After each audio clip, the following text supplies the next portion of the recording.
नमस्कार साथियों, स्वागत है आप सभी का स्टडी शाला 2.0 के हिंदी की ऑनलाइन क्लास में।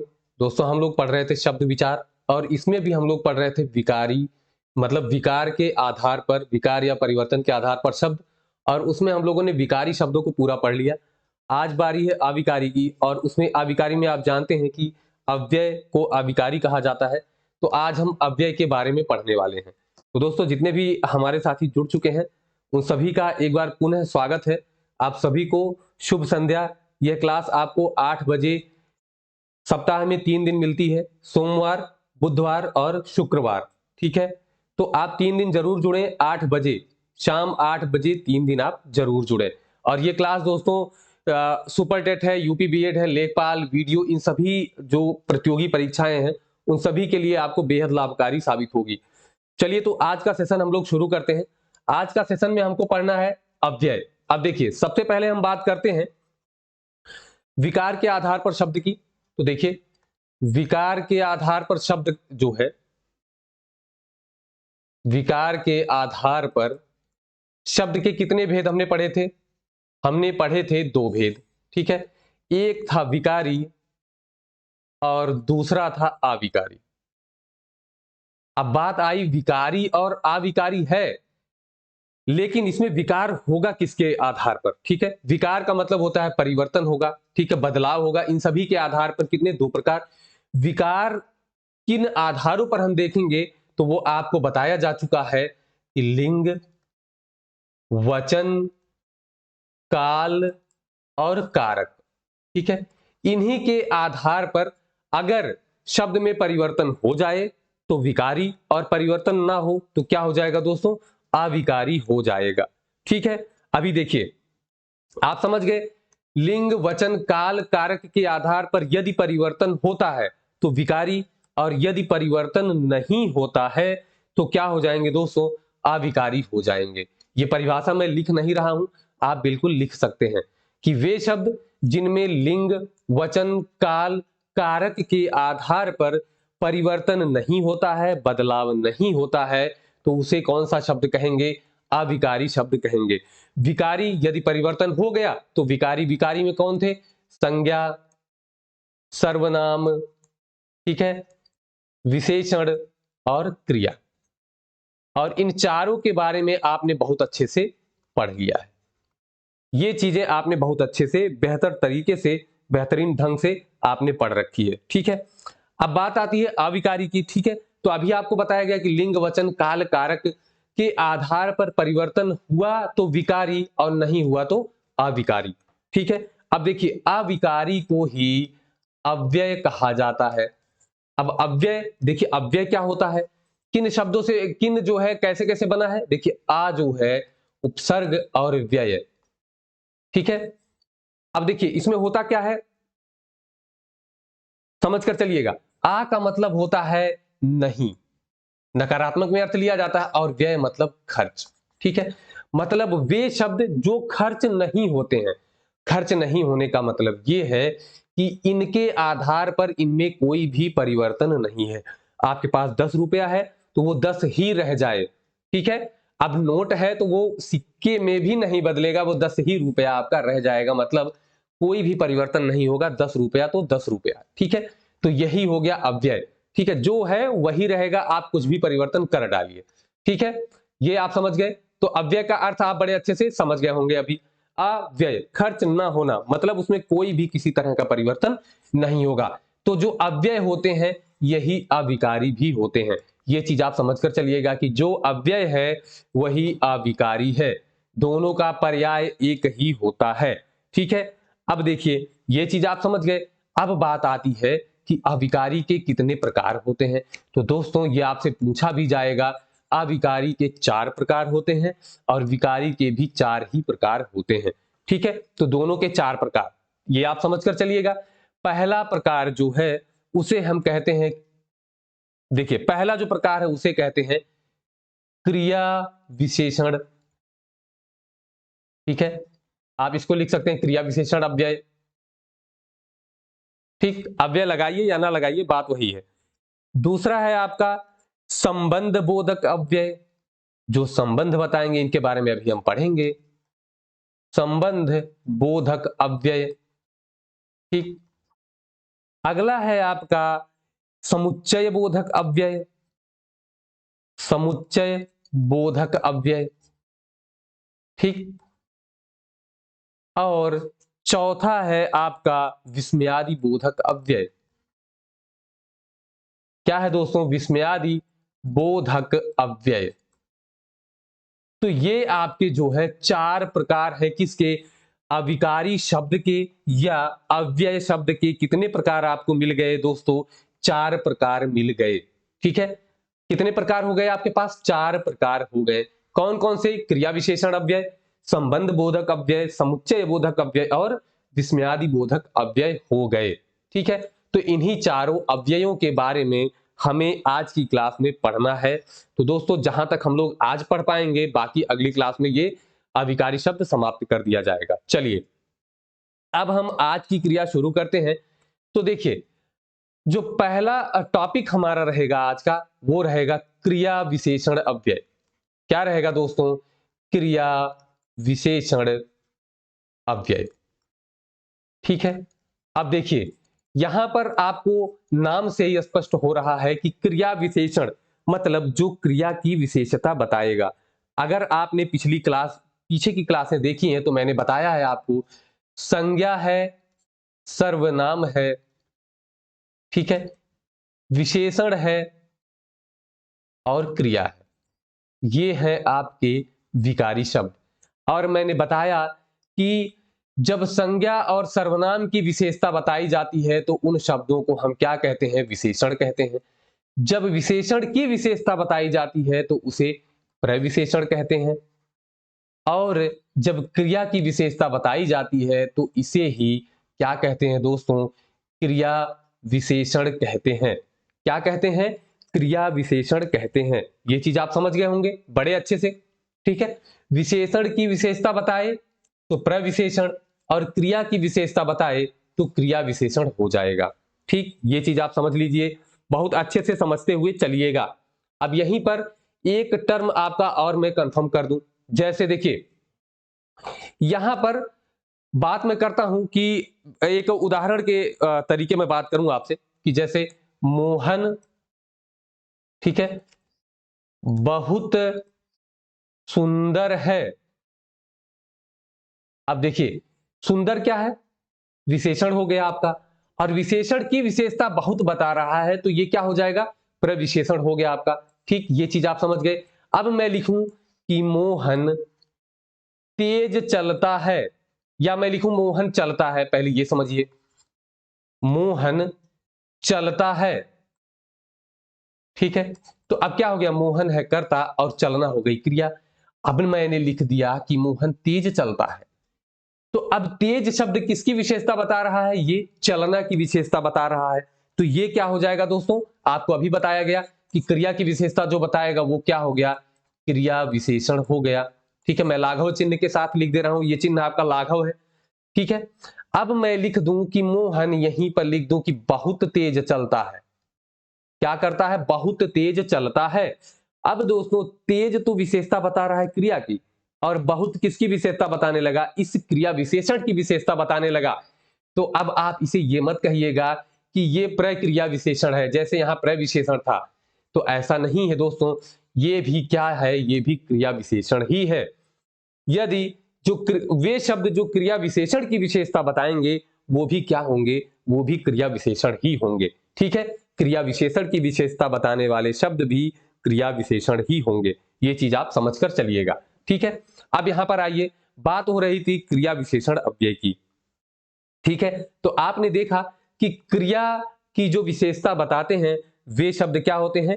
क्रिया विशेषण होते हैं। बड़े अच्छे से आप समझ गए होंगे कि क्रिया की विशेषता बताने वाले शब्द क्या कहलाते हैं दोस्तों? क्रिया विशेषण कहलाते हैं। तो ये आपका परिभाषा अगर आप इसकी बनाना चाहें तो क्या बना सकते हैं कि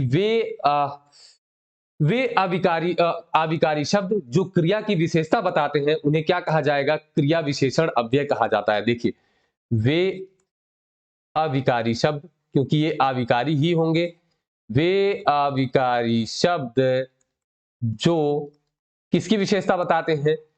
क्रिया की विशेषता बताते हैं। ठीक है, क्रिया की विशेषता बताते हैं, उन्हें क्या कहते हैं, उन्हें हम क्रिया विशेषण अव्यय कहते हैं। ये आप समझ गए होंगे, बहुत आराम से समझिएगा। ठीक है, अब बात आई कि ठीक है, क्रिया विशेषण अव्यय तो हम समझ गए। ठीक है, अब क्या इनके प्रकार कितने कितने होते हैं, तो चलिए इनके प्रकारों पर भी हम एक बार चर्चा कर लेते हैं। लेकिन यहीं देखिए एक चीज और इसमें ऐड कर लीजिए दोस्तों, हमने आपसे कहा था कि अव्यय और निपात एक साथ पढ़ लेंगे। ठीक है, जब आपसे अविकारी पूछा जाए कि इसके कितने प्रकार हैं तो आप 4 बताएंगे, और एक निपात आता है। ठीक है, निपात एक टर्म है जो इन्हीं अव्यय के साथ ही हम पढ़ लेंगे, क्योंकि इसमें भी परिवर्तन नहीं होता है। फिलहाल इसको अव्यय में शामिल नहीं किया गया है, अव्यय के वर्ग में शामिल नहीं किया गया है, मतलब इसको अव्यय नहीं माना जाता है, लेकिन हम इसी की श्रेणी में रखकर निपात को भी पढ़ लेंगे। ठीक है, लेकिन आपको अव्यय के प्रकार 4 ही बताने हैं, क्योंकि 4 ही होता है, निपात को हम इसकी श्रेणी में रखकर पढ़ लेंगे। चलिए अब हम बात करते हैं क्रिया विशेषण अव्यय के प्रकारों की। ठीक है, तो क्रिया विशेषण अव्यय के भी कितने प्रकार हैं दोस्तों, तो इसके भी 4 प्रकार हैं। कितने प्रकार हैं, 4 प्रकार हैं। अब देखिए चारों प्रकारों के नाम समझ लेते हैं, फिर एक एक करके हम आगे बढ़ेंगे। जो पहला प्रकार है, ठीक है, उसे कहते हैं कालवाचक क्रिया विशेषण। कालवाचक क्रिया विशेषण, ठीक, कालवाचक क्रिया विशेषण। जो दूसरा आपका प्रकार है वो है स्थानवाचक क्रिया विशेषण। अभी उदाहरण के माध्यम से आपको समझाया जाएगा तो आप बहुत आराम से समझ जाएंगे। ठीक है, तीसरा जो है वो है आपका परिमाणवाचक विशेषण। परिमाणवाचक विशेषण, यदि आप शब्दों का परिमाणवाचक क्रिया विशेषण, यदि आप, विशेषण नहीं है दोस्तों, क्रिया विशेषण, यदि आप शब्दों का अर्थ समझ रहे हैं तो आपको समझने में बिल्कुल आसानी होगी। अगला है रीतिवाचक क्रिया विशेषण। तो कितने हमारे पास प्रकार आ गए दोस्तों, 4 प्रकार आ गए। अब इनको याद कैसे करेंगे, तो एक ट्रिक के रूप में आप समझ सकते हैं, कास रिप। ठीक है, कास रिप, इस तरीके से आप समझ सकते हैं। कालवाचक, स्थानवाचक, रीतिवाचक और पा से मतलब परिमाणवाचक आप समझ सकते हैं। लेकिन दोस्तों यहां पर आप ट्रिक का ज्यादा सहारा लेकर चलेंगे तो काम गड़बड़ हो जाएगा। आपको ये नाम याद होने चाहिए, हाँ थोड़ा बहुत सहारा आप ले सकते हैं, बहुत ज्यादा इस पर डिपेंड ना होइएगा। अभी तो अच्छा लगता है, बाद में जाके गड़बड़ होने लगता है, या तो बार बार आपको रिवीजन करना है। ठीक है, अब देखिए चलिए एक एक चीजों को लेकर के हम पढ़ते हैं। काल, यहां पर थोड़ा सा मैं आपको बता दूं, कालवाचक से आपको सीधा सीधा समय का बोध हो रहा होगा, मतलब जहां समय आएगा। स्थानवाचक से किसी स्थान का बोध हो रहा होगा, तो स्थान और दिशा की बात होगी तो स्थानवाचक पे। परिमाण से आपको मात्रा, मैंने बताया है पीछे भी, विशेषण में भी आपको मिला है। तो परिमाणवाचक क्रिया विशेषण मतलब जो क्रिया के होने की मात्रा दिखाएगा कि कितना काम हो रहा है, और रीतिवाचक में उसका तरीका, ढंग बताएगा कि कार्य कैसे हो रहा है। ठीक है, तो एक एक करके हम पढ़ना शुरू करते हैं। तो हमारा पहला जो टॉपिक होगा, क्रिया विशेषण के अंतर्गत जो हमारा पहला टॉपिक होगा वो हमारा क्या होगा, कालवाचक क्रिया विशेषण। क्या होगा दोस्तों, कालवाचक क्रिया विशेषण। आज की क्लास के बाद आप प्रश्नों को हल करने में सक्षम हो जाएंगे। जो भी आपके क्रिया विशेषण से प्रश्न आते हैं उनको हल करने में आप पूर्णतः सक्षम हो जाएंगे। ठीक है, अब देखिए यहां पर बात आई काल की। ठीक है, काल मतलब आप समझते हैं कि समय। ठीक है, तो ये समय की अवधि का बोध कराएगा।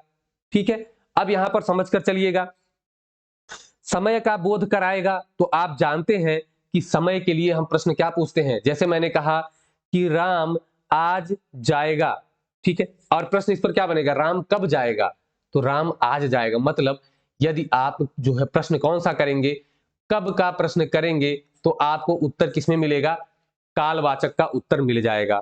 ठीक है, तो ये एक तरीका है आपका कि आप कब का प्रश्न करके उत्तर पा सकते हैं। यदि उत्तर आपको मिलता है तो वो कौन सा अव्यय हो जाएगा, कौन सा क्रिया विशेषण अव्यय हो जाएगा, वो हो जाएगा कालवाचक। कौन सा प्रश्न दोस्तों कर सकते हैं आप, कब का प्रश्न कर सकते हैं। अब इसकी परिभाषा आप देख लीजिए कि दोस्तों परिभाषा में हम कहेंगे कि क्रिया के, देखिए कालवाचक से क्या होगा, क्रिया के होने का समय जब आपको पता चलेगा। ठीक है। तो क्रिया के होने का समय, ठीक है, क्रिया के होने का समय बताने वाले, ठीक है, क्रिया के होने का समय बताने वाले जो क्रिया विशेषण होंगे, पहले तो वो क्रिया विशेषण होगा ही होगा, उसके बाद ही तो उसमें हम बंटवारा करेंगे कि कौन सा है। तो क्रिया के होने का समय बताने वाले क्रिया विशेषण शब्दों को, ठीक है, या क्रिया विशेषणों को क्या कहा जाएगा? कालवाचक क्रिया विशेषण कहा जाएगा। कौन सा? कालवाचक क्रिया विशेषण, ठीक है। क्रिया के होने का समय बताने वाले क्रिया विशेषणों को कालवाचक क्रिया विशेषण कहते हैं। ये आप समझ गए, परिभाषा आप बड़े अच्छे से समझ गए होंगे अब, ठीक है। अब यहां पर बात आई कि जब काल मतलब समय की बात हो रही हो, निश्चित हो या अनिश्चित हो, किसी अवधि की बात हो रही हो, ठीक है, तो वो सारा किसमें आ जाएगा? कालवाचक में आ जाएगा। उदाहरण लेकर के हम लोग समझते हैं, ठीक है। जैसे जैसे देखिए, एक उदाहरण लेते हैं, फिर आपको इनके शब्द कुछ मैं बता दूंगा कि कौन कौन से शब्दों को आप देख सकते हैं। जैसे मैं बात करूं कि राम आज जाएगा। अब देखिए, यहां आपकी समझ में पूरा पूरा आ रहा होगा। देखिए, क्रिया है जाने की, लेकिन देखिए इसकी विशेषता क्या है कि वो आज जाएगा। मतलब किसका बोध हो रहा है दोस्तों? समय का बोध हो रहा है। तो ये जो आपका क्रिया विशेषण हो जाएगा, ये कौन सा हो जाएगा? काल वाचक हो जाएगा। अब यहीं पर हो जाए कि राम कल जाएगा, ठीक है, तो भी हो जाएगा, ठीक है। किसी माह का नाम दे दे, सप्ताह का नाम। देखिए, मैं अभी आपको बिल्कुल इसके बारे में कुछ शब्दों को और मैं बताऊंगा, ठीक है। देखिए, अभी और जैसे मैं बात करूं कि गाड़ी अभी जाएगी, अभी जाएगी, तो आपको पता चला ना, किसका पता चला? अभी जाएगी, मतलब जाने की विशेषता तो बता रहा है अभी, लेकिन किस तरह का विशेषण है, क्रिया विशेषण है ये? तो ये है दोस्तों, समय बता रहा है, तो कैसा हो जाएगा? काल वाचक हो जाएगा। समय बता रहा है तो कैसा हो जाएगा? कालवाचक हो जाएगा, ठीक है। तो ये आप समझ गए। इसी तरह के आपको उदाहरण मिलेंगे। जैसे जो है, वह आज दिल्ली जाएगा, ठीक है, तो वह आज दिल्ली जाएगा, वह आज दिल्ली जाएगा। चलिए, तो यहां पर आपने देखा कि आज किसकी विशेषता बता रहा है? कि आज जाएगा, ठीक है, मतलब जाने की क्रिया कब होगी? आज होगी। तो इसकी विशेषता इसने बताया, तो ये कौन सा हो गया? समय का बोध करा रहा है। और ये कौन सा अव्यय हो जाएगा? कालवाचक क्रिया विशेषण अव्यय, क्रिया विशेषण अव्यय। अब देखिए, आपने समझ लिया कि आज की बात हो रही है, तो आज तो अव्यय है, अव्यय में कौन सा है? क्रिया विशेषण है, और क्रिया विशेषण में कौन सा है? कालवाचक अव्यय है, ठीक है। अब अगर मैं इसके कुछ शब्दों की बात करूं, देखिए मैं ये जो है नीचे का उदाहरण में मिटा दे रहा हूं, यहां मैं शब्दों को लिख दे रहा हूं। अगर मैं शब्दों की बात करूं तो कौन कौन से शब्द आप यहां पर लिख सकते हैं? देखिए, मैंने बताया कब, आप कब का प्रश्न पूछिए। गाड़ी कब जाएगी? अभी जाएगी। राम कब जाएगा? आज जाएगा, ठीक है। अब देखिए, जैसे और भी हैं आपके शब्द, जैसे आज, कल, परसों, ठीक है। ये जो शब्द मैं लिख रहा हूं यहां पर, ये सभी आपकी कैसे हैं? कालवाचक है। जैसे मैं करूं तुरंत, ये भी वह तुरंत जाएगा, वह कब जाएगा? वह तुरंत जाएगा, ठीक है। जैसे रात, रात भर की मैं बात कर दूं, ये भी समय दिखा रहा है आपका, ठीक है। आजकल की बात करूं, आजकल के बारे में तो अभी बात हो गई, आजकल की मैं बात कर दूं तो भी ठीक है। प्रतिदिन की बात करें तो ये भी क्या दिखा रहा है दोस्तों? कालवाचक, मतलब आपका काल बता रहा है।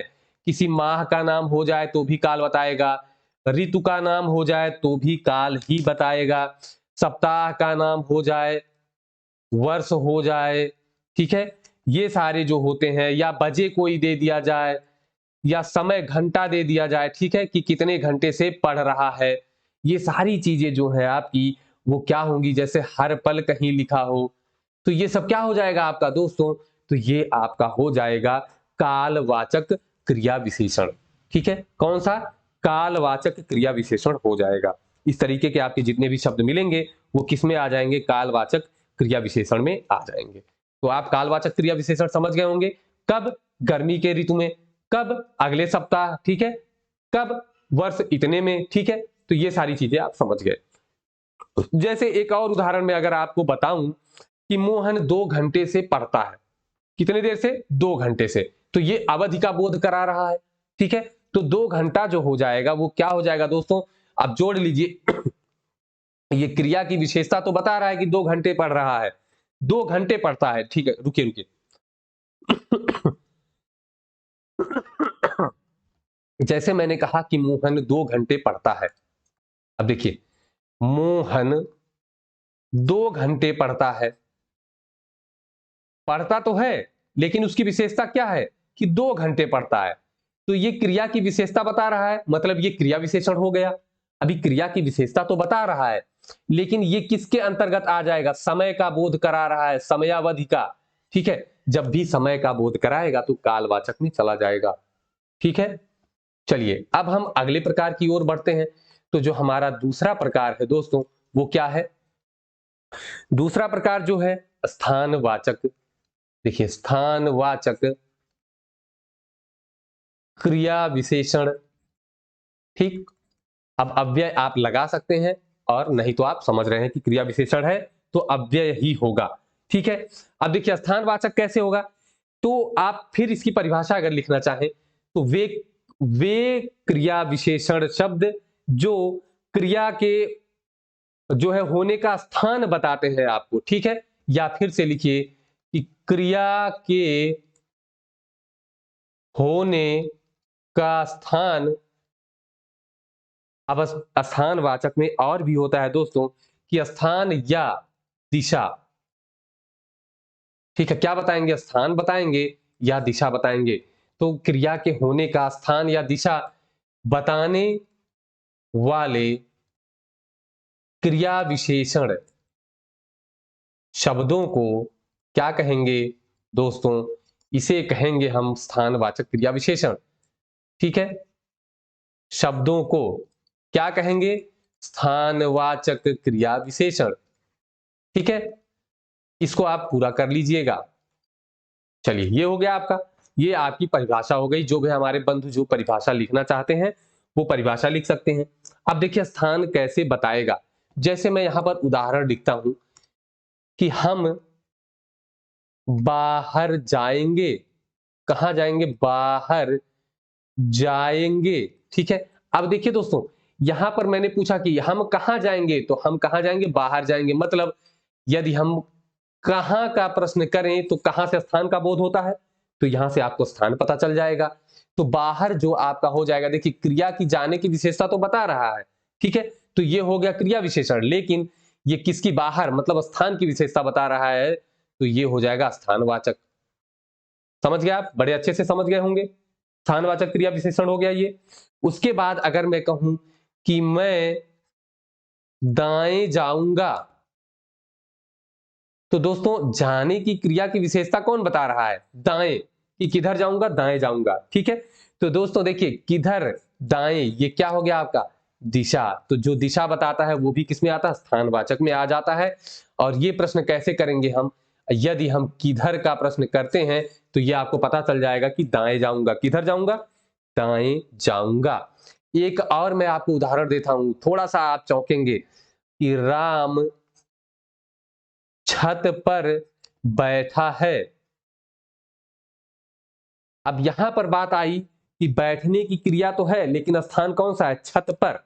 तो ये तो बैठने का क्या हो जाएगा दोस्तों? विशेषण हो जाएगा। क्रिया विशेषण हो गया, बैठने की विशेषता बता रहा है तो क्रिया विशेषण हो जाएगा, विशेषण नहीं क्रिया विशेषण। जब क्रिया की विशेषता बता रहा है तो क्रिया विशेषण। और स्थान का बोध करा रहा है तो कौन सा हो जाएगा? स्थानवाचक हो जाएगा। अब देखिए छत क्या है? स्थान है। और पर तो आपकी विभक्ति है। और इसमें आप जानते हैं कि कौन सी विभक्ति है दोस्तों? ये है अधिकरण कारक, ठीक है। अधिकरण कारक आपका है और विभक्ति चिन्ह आपका यहां पर दिख रहा है। तो यहां पर एक चीज समझिएगा कि जितने भी अधिकरण कारक होते हैं वो स्थानवाचक क्रिया विशेषण के अंतर्गत आते हैं, या स्थानवाचक क्रिया विशेषण जो होता है वो अधिकरण कारक ही हो जाता है, ठीक है। तो छत पर बैठा है तो छत पर आपका क्या हो जाएगा, स्थानवाचक क्रिया विशेषण के अंतर्गत भी आ जाएगा। ठीक है, अब चलिए यहीं पर मैं आपको और प्रश्न बताता हूं और भी उदाहरण कि मोहन आज शाम दिल्ली गया। मोहन आज शाम दिल्ली गया। ठीक है, अब देखिए, अब यहां पर आपसे पूछा ये नहीं जाएगा कि इसमें कौन सा क्रिया विशेषण है, आपको रेखांकित करके देगा, आज पे या शाम पे या दिल्ली पे। तो आज और शाम आप जानते हैं कि ये कैसे हैं, कालवाचक क्रिया विशेषण है, और दिल्ली जो हो जाएगा दोस्तों ये आपका हो जाएगा स्थान वाचक क्रिया विशेषण। ठीक है, बिल्कुल समझ गए आप लोग। अब कुछ शब्दों को आप लिख लीजिए, जिन शब्दों को आप ढूंढते हैं कि ये शब्द मिल जाएंगे तो काम हो जाएगा। ठीक है, तो शब्द आप लिखिए। देखिए, जैसे मैंने अभी आपको बताया कि क्या क्या इसमें आता है, मैं इसको मिटा करके यहां पर मैं शब्द लिख दे रहा हूं। शब्द आप समझिएगा। देखिए, जैसे कौन कौन से शब्द यहां पर आ सकते हैं, तो उन शब्दों को लिखिए। जैसे यहां है,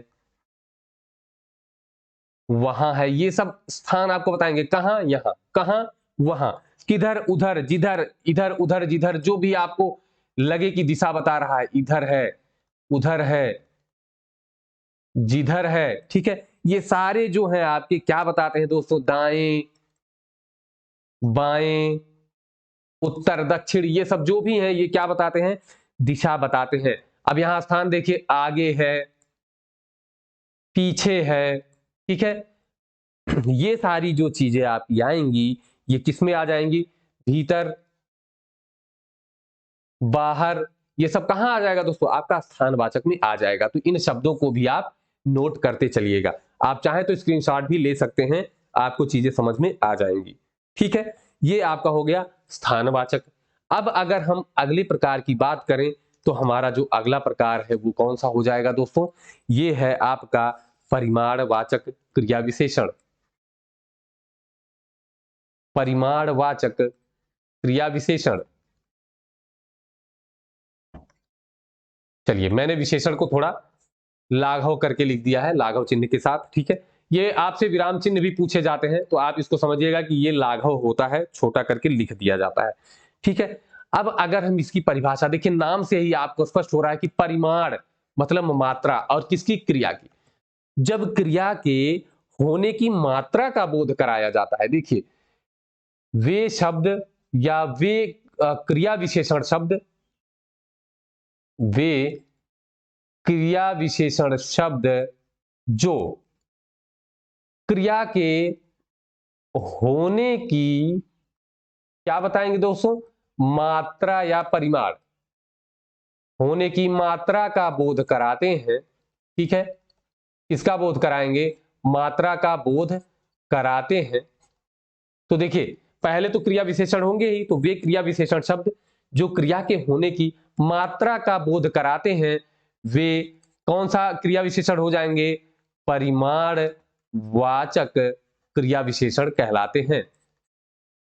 ठीक है, परिमाणवाचक क्रिया विशेषण कहलाते हैं।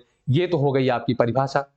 अब मात्रा का बोध कैसे होता है, जैसे वह ज्यादा सोता है, वह कम सोता है, तो आप क्या पूछेंगे कि वह कितना सोता है, तो आपको जवाब मिलेगा कि ज्यादा सोता है। मतलब जब आप कितना का प्रश्न करेंगे तो वहां आपको किसका बोध हो जाएगा, मात्रा का बोध हो जाएगा। अब आपको पहचानना कैसे है, पहले आप देखेंगे कि क्रिया की विशेषता बताने वाला होना चाहिए, कभी तो क्रिया विशेषण होगा। जब क्रिया विशेषण आपको पता चल गया, अब आप उसमें देखेंगे कि कौन सा है, कालवाचक है, स्थानवाचक है, या परिमाणवाचक या रीतिवाचक है। ठीक है, ये आप समझ गए कि यहां पर मात्रा का बोध होगा। अब जैसे मैं उदाहरण लिख दूं कि राम सोता है, तो ये तो हो गया, राम क्या हो गया, कर्ता, और सोना क्या हो गया, क्रिया। ठीक है, अब बात करें कि यदि मैं यहीं पर कहूं कि राम बहुत सोता है, ठीक है, मतलब अब सोने की विशेषता कौन बता रहा है, बहुत बता रहा है। और बहुत से आपको किसका बोध हो रहा है कि ज्यादा सोता है। ठीक है, तो बहुत किसमें आ जाएगा दोस्तों, आपका परिमाण बता रहा है। क्या बता रहा है, सोने, ये जो सोने की क्रिया है उसकी मात्रा बता रहा है, तो आप समझ गए सोने की क्रिया जो है उसकी विशेषता बताया तो क्रिया विशेषण हो गया, और क्रिया विशेषण में किसकी क्या बताया, मात्रा बताया, तो ये क्या हो जाएगा, परिमाणवाचक हो जाएगा। ठीक है, परिमाणवाचक और क्रिया की विशेषता तो क्रिया विशेषण। ठीक है, ये आप समझ गए, बहुत आराम से समझ के चलिएगा। अगर मैं और उदाहरण लिख दूं कि वह है, देखिए वह कम खाता है, मैं लिखूं कि वह कम खाता है। अब देखिए क्रिया क्या है, खाना, और इसकी विशेषता बताई जा रही है कि कम खाता है। कम क्या हो गया दोस्तों, अब अभी देखिए क्रिया की विशेषता बताया तो क्रिया विशेषण, और क्रिया विशेषण में ये कौन सा होगा, कम खाता है, मतलब ये मात्रा का बोध करा रहा है, तो ये क्या हो जाएगा, परिमाणवाचक क्रिया विशेषण। ठीक है, परिमाणवाचक क्रिया विशेषण हो जाएगा। इसी तरीके से कि वह बहुत पढ़ता है, तो ये आप जैसे भी आपको उदाहरण मिलेगा आप प्रश्न कर लीजिए कितना, अगर आपको मिलता है उत्तर कि क्रिया की विशेषता तो बता ही रहा है, अब कितने का उत्तर मिल गया आपको तो कौन सा हो जाएगा, परिमाणवाचक हो जाएगा। ठीक है, अभी इसमें अगर मैं इसके शब्दों को लिखूं कि आपको कौन से शब्द यहां पर पकड़ने हैं, तो देखिए कौन कौन से शब्द आपको मिल जाएंगे। यहां पर आपने देख लिया बहुत, ठीक, कम, ज्यादा, थोड़ा, ये सारे जो शब्द मैं लिख रहा हूं ये बिल्कुल आपको मिल जाएंगे, जैसे जरा, कुछ काम, ठीक है, कुछ भी किसका बोध करा रहा है, इसी का, तो अधिक हो जाए अगर, ठीक है, अधिक हो जाए, थोड़ा हो जाए, इतना हो जाए, उतना मिल जाए, ठीक है, जितना हो, जैसे जितना पढ़ोगे उतना सीखोगे। ठीक है, तो यहां पे जितना उतना आपका मिल जाएगा, ये सारी चीजें आपको समझ लेनी चाहिए। ठीक है, जैसे काफी हो गया कि काफी काम कर लिया, या उसने काफी दौड़ा, ठीक है, तो दौड़ने की क्रिया कितनी हो गई, काफी, मतलब परिमाण बता रहा है। तो ये सारे जो आपके शब्द हैं दोस्तों, ये जहां भी आपको मिल जाए, ठीक है, तो क्या आप लगा देंगे, परिमाणवाचक। दूसरी चीज है कि सबसे पहले आपको चेक कैसे करना है, आपको चेक करना है, क्रिया मिल गई आपको, क्या शब्द क्रिया की विशेषता बता रहा है, तो हाँ ये क्रिया की विशेषता बता रहा है। यदि क्रिया की विशेषता बता रहा है तो ये क्रिया विशेषण हुआ। अब आपको ढूंढना है कि क्रिया विशेषण में कौन सा है, उन चारों में ये कौन सा है। ठीक है, तो उन चारों में आपको पता लगाना है, तो आपने पता लगा लिया कि परिमाणवाचक है। आप प्रश्न कर लीजिए, कितना का प्रश्न आपने किया, उत्तर मिला तो परिमाणवाचक हो गया। आप प्रश्न लीजिए कहां, किधर, इसका उत्तर मिला तो स्थानवाचक हो गया। प्रश्न करिए कब, इसका उत्तर आपको मिल गया तो कालवाचक हो जाएगा। ठीक है, इतनी चीजें आप समझ गए होंगे। अब हम बढ़ते हैं अपने अगले प्रकार की तरफ। तो हमारा अगला जो प्रकार है चौथा, वो है रीतिवाचक क्रिया विशेषण। अब क्रिया विशेषण क्यों होगा ये आप जान ही रहे हैं कि क्रिया की विशेषता बताने वाले शब्द हैं ये क्रिया विशेषण, और उनमें भी चार प्रकार हो गए। कौन कौन से थे, कालवाचक, स्थानवाचक, परिमाणवाचक, और ये आपका अगला है रीतिवाचक। ठीक है, अब देखिए रीति का मतलब क्या होता है, तो दोस्तों रीति का मतलब होता है तरीका, या क्या होगा, ढंग, मतलब कि कार्य करने का तरीका या ढंग, जो शब्द बताएंगे वो क्या होंगे, रीतिवाचक क्रिया विशेषण। परिभाषा इसकी देखिए कि वे क्रिया विशेषण शब्द, वे क्रिया विशेषण शब्द जो, वे क्रिया विशेषण शब्द जो कार्य के लिखे, क्रिया नहीं कार्य लिख लीजिए यहां पर, आपको ज्यादा समझ में आएगा, जो कार्य के होने का ढंग बताते हैं, होने का तरीका या ढंग बताते हैं। ठीक है, कि कैसे कार्य हो रहा है, कार्य के होने का तरीका या ढंग बताते हैं दोस्तों, तो वो क्या हो जाएंगे आपके, वो हो जाएंगे रीतिवाचक क्रिया विशेषण। देखिए क्रिया विशेषण तो होगा ही, मैं बार बार बता रहा हूं, अब क्रिया विशेषण में आपको प्रकार ढूंढना है, तो जो तरीका बताएगा क्रिया के होने का, तो वो क्या हो जाएगा, क्रिया रीतिवाचक क्रिया विशेषण हो जाएगा। तरीका का मतलब क्या है, देखिए इसके पहले, तरीका समझने से पहले आप ये चीज समझ लीजिए कि इसमें और भी कौन कौन सी चीजें आती हैं। देखिए तरीका या ढंग बताता ही है, ये आप समझ गए। अब यहां पर यदि कोई स्वीकृति सूचक शब्द हो तो भी यही होगा, ठीक है, या निषेधवाचक कुछ हो, निषेध सूचक कोई शब्द हो तो भी कौन सा होगा, रीतिवाचक होगा, ठीक है। यदि निश्चितवाचक कुछ हो, क्या हो दोस्तों, निश्चितता सूचक, ठीक है, कोई निश्चितता बताने वाला शब्द हो या अनिश्चितता बताने वाला शब्द हो, ठीक है। देखिए तरीका या ढंग बताएगा, स्वीकृति, निषेध, निश्चितता और अनिश्चितता बताएगा। अब देखिए होता क्या है स्वीकृति में, जैसे आपने पूछा कि सर क्या मैं जा सकता हूं, तो सर ने कहा कि हां जाओ। अब देखिए जाना क्रिया हो गई और यहां पर स्वीकृति किसने दी, हां ने स्वीकृति दे दी, तो ये आपका कौन सा हो गया, स्वीकृति सूचक शब्द हो जाएगा।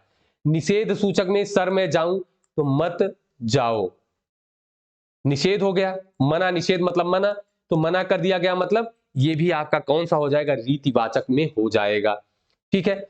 निश्चितता सूचक में क्या होगा, जैसे मान लीजिए कि आपसे प्रश्न किया गया कि वह श्याम आएगा, तो आपने कहा कि आज श्याम जरूर आएगा, या आप सीधे लिखिए कि श्याम जरूर आएगा, जरूर आएगा। इसका मतलब क्या हो गया दोस्तों, आना तो क्रिया हो गई और ये जरूर इसकी विशेषता बता रहा है, तो जरूर क्या हो गया, क्रिया विशेषण हो गया। अब क्रिया विशेषण में किस तरीके का है, तो ये निश्चित कर रहा है कि हाँ वो जरूर आएगा, तो ये कौन सा हो जाएगा दोस्तों, रीतिवाचक क्रिया विशेषण हो जाएगा, ठीक है। किसमें आ गया, रीतिवाचक में आ गया। अनिश्चितता में अगर श्याम शायद आएगा, ठीक है, अगर शायद लिख दिया जाए तो इससे क्या बोध हो रहा है कि अनिश्चितता का बोध हो रहा है कि हाँ आ भी सकता है नहीं भी आ सकता है, ठीक है, तो ये हो गया आपका अनिश्चितता बोधक। ये चीजें आप समझ गए। अब बात करते हैं तरीके या ढंग की, ठीक है। तो तरीके या ढंग में कैसे, जैसे देखिए मैंने कहा कि राम दौड़ता है, ये तो क्रिया हो गई, देखिए राम दौड़ता है। अब मैंने कहा कि ये आपकी क्रिया है और ये है कर्ता, यहां पर मैंने लिख दिया कि राम तेज दौड़ता है। क्या कर दिया, मैंने लिख दिया कि राम तेज दौड़ता है। अब तेज क्या हो गया दोस्तों, ये क्रिया की विशेषता बता रहा है, तो क्रिया विशेषण हो गया। अब देखिए ये इसका दौड़ने का तरीका बता रहा है कि वो कैसे दौड़ रहा है, तेज दौड़ रहा है, तरीका बताया तेज दौड़ रहा है, तो ये कौन सा हो जाएगा दोस्तों, रीतिवाचक हो जाएगा। अब इसका बताइए कैसे, देखिए जब आप प्रश्न करेंगे कि कैसे दौड़ता है तो आपको पता चलेगा तेज दौड़ता है, तो आपको यहां पर एक कीवर्ड मिला कि आप यदि कैसे का प्रश्न करिए और आपको उत्तर मिल जाए तो आप कौन सा तरीका लगा देंगे, तुरंत आप बताएंगे कि ये किस में आएगा, रीतिवाचक में आ जाएगा, ठीक है। अब यहां पर एक उदाहरण में थोड़ा सा आपको लेकर के समझाता हूं, शायद उससे आपको थोड़ा जल्दी समझ में आ जाए, ठीक है। देखिए 1 मिनट रुकिएगा, चलिए मैं यहां पर एक उदाहरण से आपको समझाता हूं, आपको उससे समझने में आसानी हो जाएगी। जैसे मैंने लिखा कि चालाक बालक, क्या लिखा मैंने, चालाक बालक क्या करता है दोस्तों, देखिए लिख दे रहे हैं कि तेज दौड़ता है, चलिए तेज दौड़ता है। अब यहां पर समझिए कि आपके साथ क्या क्या है, यहां पर बालक है, ये क्या है, करता है, दौड़ना क्या है, क्रिया है, ठीक है। अब यहां पर समझिए कि बालक की विशेषता कौन बताया, चालाक, तो ये क्या हो जाएगा दोस्तों, ये हो जाएगा विशेषण, क्योंकि ये कर्ता की विशेषता मतलब संज्ञा की विशेषता बता रहा है, तो क्या हो जाएगा, विशेषण हो जाएगा। अब मैंने लिख दिया, देखिए अब यहीं पर आपको समझना है। अब देखिए तेज क्या है, तेज इस क्रिया की विशेषता बता रहा है, तो ये क्या हो जाएगा साथियों, कि ये हो गया आपका क्रिया विशेषण, ठीक है। क्या हो गया, ये हो गया आपका क्रिया विशेषण। अब देखिए तेज दौड़ता है, तो आपको तेज पता चल गया, कैसे दौड़ता है, तेज दौड़ता है, तो कैसे मतलब रीतिवाचक आपका हो गया ये। अब यहीं पर दोस्तों फिर समझिएगा आप, समझना ये है कि मैंने यहां पर एक शब्द लिख दिया बहुत तेज दौड़ता है, और एक मैंने बहुत यहां भी जोड़ दिया, ठीक है। अब दोनों शब्दों का आपको अंतर समझ लेना है। ये बहुत अगर आपसे रेखांकित करके पूछ लिया जाए अथवा ये बहुत, तो जो पहला वाला बहुत है और ये दूसरा वाला बहुत है, अब दोनों में अंतर समझिए। माफ कीजिएगा, देखिए ये वाला जो बहुत है ये चालाक की विशेषता बता रहा है। मतलब चालाक क्या था, आपका विशेषण था, और जो विशेषण की विशेषता बताएगा वो क्या हो जाएगा दोस्तों, प्रविशेषण हो जाएगा। क्या हो जाएगा, प्रविशेषण हो जाएगा। समझ गए आप। और यहां देखिए ये बहुत है, ये किसकी विशेषता बता रहा है, ये क्रिया विशेषण की विशेषता बता रहा है। और मैंने आपको बताया है कि क्रिया विशेषण की विशेषता बताने वाले शब्द भी क्या होते हैं, क्रिया विशेषण ही होते हैं। ठीक है, अब ये आपको पता चल गया कि ये क्या है, ये है क्रिया विशेषण। ठीक है, अब बात आती है कि क्रिया विशेषण में कौन सा क्रिया विशेषण है। तो आपके पास 4 प्रकार है क्रिया विशेषण के। कौन कौन से दोस्तों हैं, कालवाचक, स्थानवाचक, परिमाणवाचक और रीतिवाचक। आप समझ गए कि रीतिवाचक यहां पे दिया है। अब देखिए अगर आपसे मैं पूछूं कि कितना तेज दौड़ता है तो आप कहेंगे बहुत तेज दौड़ता है। तो कितना का उत्तर आपको मिल गया। ठीक है, स्थान की बात अगर करें, कहां दौड़ता है नहीं पता।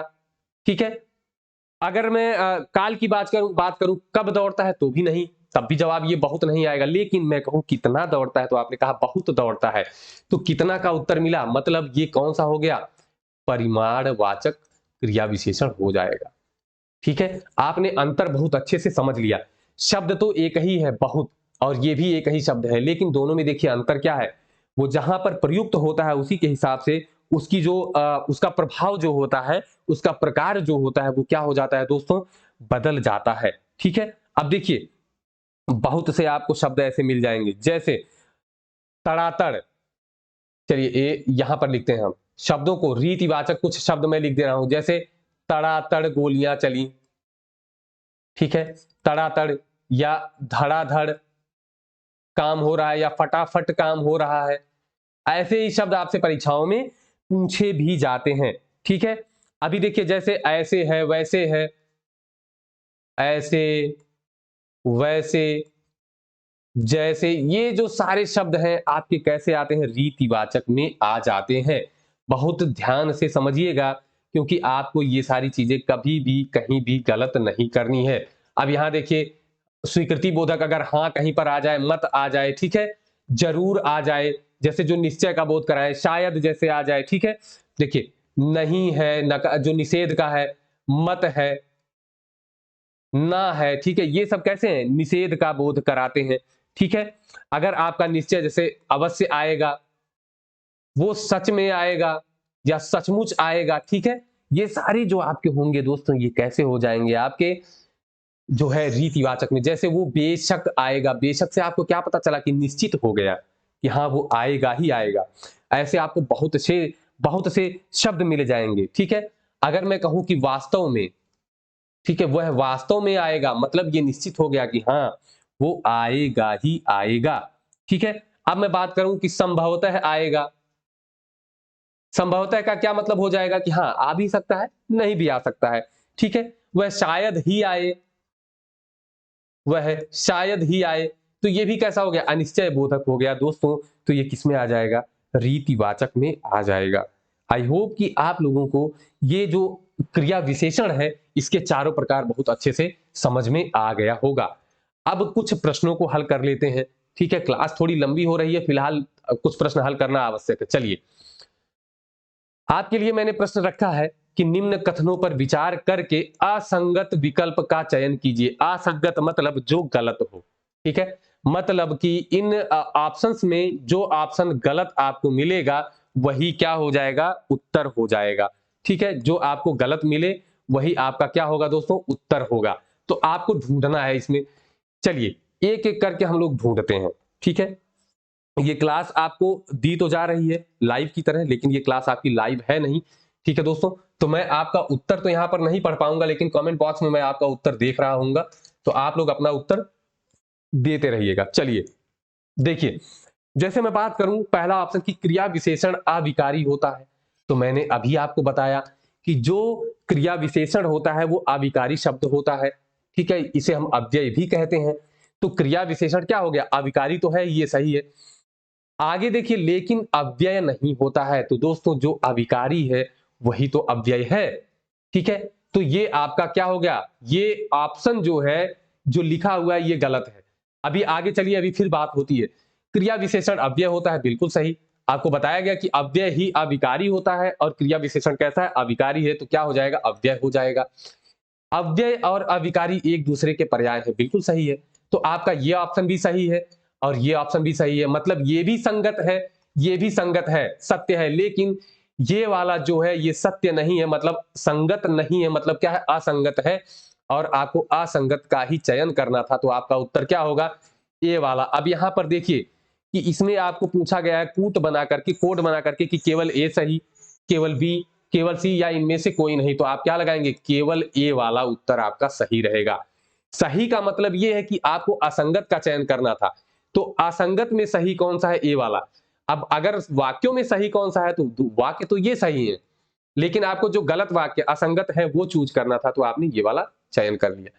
अगले प्रश्न पर चलते हैं। गोलियां तड़ातड़ चली, रेखांकित शब्द का पद परिचय दीजिए। तो दोस्तों पद परिचय का मतलब आप समझ लीजिए, जो भी शब्द पर रेखा की गई है ये इसका परिचय आपको देना। पद का अर्थ क्या होता है कि जब शब्द है वाक्य में प्रयोग में ला दिया जाता है, ठीक है, जब शब्द का प्रयोग वाक्य में कर दिया जाता है तो वही क्या हो जाता है, पद हो जाता है। देखिए ये शब्द है आपका, इसको हमने वाक्य में ला दिया, तो अब यही शब्द क्या हो जाएगा, पद बन जाएगा। समझ गए आप? ठीक है, अब इसका परिचय आप कैसे देंगे, जब भी पद परिचय देना होता है तो लिंग, वचन, कारक, ठीक है, और आपका हो जाएगा काल, ये सभी उसके पद परिचय में आते हैं। ठीक है, विशेषण भी पूछ लेता है तो सारी चीजें उसका पद परिचय हो जाती हैं। यहां देखिए पद परिचय में क्या क्या आपको दिया है, वचन दिया है, क्रिया विशेषण दिया है और स्त्रीलिंग दिया है, मतलब लिंग दिया है। ठीक है, मतलब आपको क्या क्या दिया है, अव्यय दिया है, मतलब विशेषण का, क्रिया विशेषण, वचन और लिंग, इसी में आपको बताना है। तो अब तड़ातड़ की बात हम करते हैं। देखिए सबसे पहले अगर हम बात करें कि ये क्या है, कौन सा शब्द है, क्रिया विशेषण है, विशेषण है, क्या है, तो देखिए चलने की विशेषता बता रहा है कि तड़ातड़, तो आपको समझ में आया कि क्रिया की विशेषता बता रहा है, तो क्या हो जाएगा, सबसे पहले तो क्रिया विशेषण हो जाएगा। ठीक है, क्रिया विशेषण आपका हो गया, ये बिल्कुल सही हो गया। अब अगली अगर हम बात करें कि देखिए चली, ठीक है, गोलियां तड़ातड़ चली, तो ये कौन सा लिंग आपको पता चल रहा है, स्त्रीलिंग, तो ये लिंग इसका क्या हो गया दोस्तों, स्त्रीलिंग भी हो गया। अब बात करनी है कि वचन आपको पता करना है, तो आपने तुरंत देखा कि गोलियां एक वचन या बहुवचन, आपने तुरंत कहा कि ये है बहुवचन। तो अब देखिए यहां पर इस प्रश्न को रखने का मेरा ये बिल्कुल मतलब नहीं था कि मैं आपको जांचूं कि आपको कहां तक आ रहा है। हाँ, ये जरूर मतलब था कि आपको इस तरह के प्रश्नों से परिचित कराया जाए। तो देखिए बहुवचन है, अब आप ढूंढ लीजिए बहुवचन। हाँ, बहुवचन यहां यहां दो में है, तो या तो ये होगा या तो ये होगा। क्रिया विशेषण सब में है, तो क्रिया विशेषण है ही। अब आपको ढूंढना है स्त्रीलिंग, तो स्त्रीलिंग किसमें है दोस्तों, इसमें स्त्रीलिंग आ गया। तो आपका कौन सा ऑप्शन सही होगा, बी वाला ऑप्शन यहां पर सही हो जाएगा। अगले प्रश्न की ओर बढ़ते हैं। नल बूंद बूंद टपक रहा है में रेखांकित शब्द है। देखिए बूंद बूंद टपक रहा है, अब बात आई टपक तो रहा है, ठीक है, टपक तो रहा है, लेकिन कैसे, बूंद बूंद, इस टपकने की विशेषता बता रहा है बूंद बूंद। ठीक है, अगर मैं कहूं कि ये कौन सी क्रिया है, तो टपक रहा है, तो ये कौन सी क्रिया हो जाएगी, संयुक्त हो जाएगी। ठीक है, और अगर मैं इसकी बात करूं तो ये इस क्रिया की विशेषता बता रहा है, तो क्या हो जाएगा दोस्तों, क्रिया विशेषण हो जाएगा। ध्यान से एकदम देखिएगा, इसको लोग विशेषण लगा देते हैं, लेकिन ये क्या है दोस्तों, क्रिया विशेषण है, बूंद बूंद टपक रहा है। ठीक है, तो आपको ये चीज बिल्कुल भी गलत नहीं करनी है।